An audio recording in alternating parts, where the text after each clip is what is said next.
আসসালামু আলাইকুম। কেমন আছেন আপনারা সবাই? আশা করছি সবাই ভালো আছেন। আমরাও আল্লাহর রহমতে আলহামদুলিল্লাহ ভালো আছি।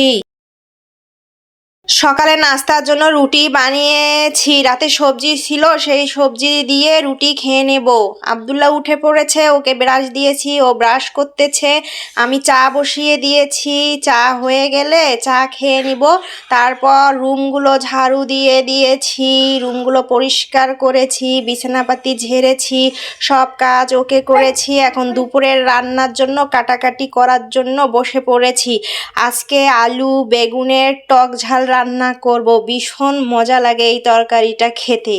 এই তো তরকারি কাটতে বসে পড়েছি, আব্দুল্লাহও বসে পড়েছে। আব্দুল্লাহও নাকি তরকারি কাটবে, তাই তাকে একটু পানি দিলাম, বললাম তুমি একটু পানি দিয়ে দাও। তারপর সে পানি দিয়ে চলে গেল। এই যে আব্দুল্লাহ ছিম নিচ্ছে, সে নাকি সিম রান্না করবে।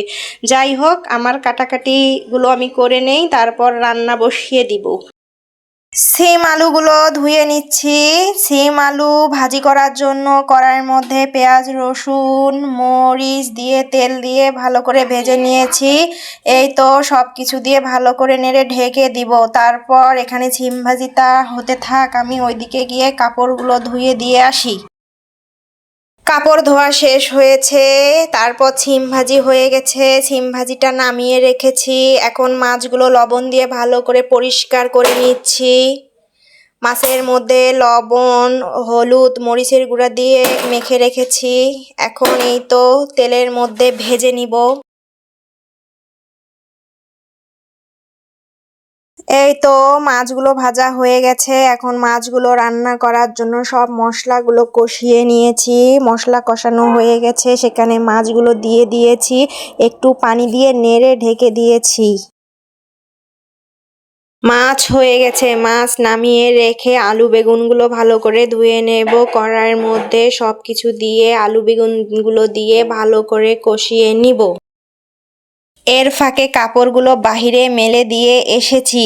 এসে দেখি আলু বেগুনটা কষানো হয়ে গেছে। এখন আলু বেগুনের মধ্যে টমেটো দেব, ধনেপাতা দেব, আর একটু নেড়ে চেড়ে তারপর ঝোলের পানি দিয়ে দিব। দেখতে সুন্দর হয়েছে, সবুজ হলুদ লাল, খেতেও মজা হয়েছিল। তরকারিটা হতে থাক, এর ফাঁকে আমি আব্দুল্লাহকে গোসল করিয়ে দিয়েছি। তরকারিটা এই তো হয়ে গেছে, এখন নামিয়ে নিচ্ছি। তারপর আর কি, তো খাওয়ার পালা। খুব সুন্দর হয়েছিল তরকারিটা, টক ঝাল, অনেক মজা লাগছিল।